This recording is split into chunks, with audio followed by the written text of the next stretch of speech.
இங்கே பாருங்கள், நான் நேற்றைக்கு கல்வித்துறை அமைச்சர் மரியாதைக்குரிய திரு தர்மேந்திர பிரதான்ஜி அவர்கள் ஒரு மிக முக்கியமான நேற்றைக்கு விளக்கத்தையும் சொல்லியிருக்கிறார்கள்.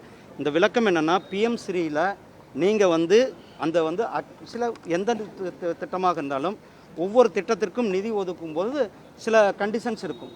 நீங்கள் கண்டிஷன்ஸை நான் ஒத்துக்கொண்டால் நாம் அரசாங்கம் முழுமையாக சப்போர்ட் செய்ய ரெடியாக இருக்கிறது என்பது தான் அவர்கள் நேற்று சொல்லியிருக்கிறார்கள்.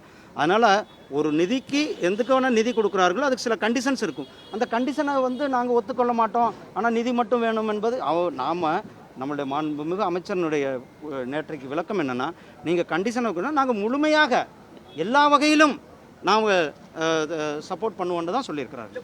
நன்றி அண்ணா.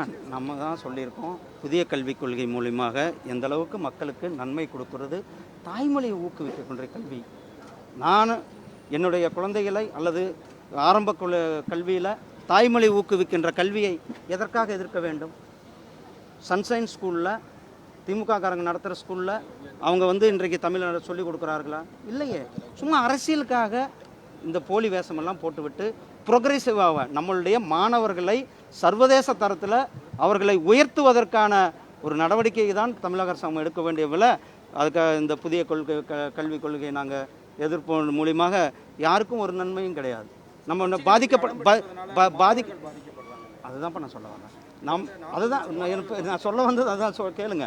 நம்மளுடைய இவர்களுடைய அரசியலுக்காக, திமுகவினுடைய அரசியலுக்காக நம்மளுடைய மாணவர்களை பழியாக்கக்கூடாது. இது 1965 இல்லை, ஏதோ அவர்கள் மொழியை வைத்து ஆட்சிக்கு வந்த காலம் அல்ல.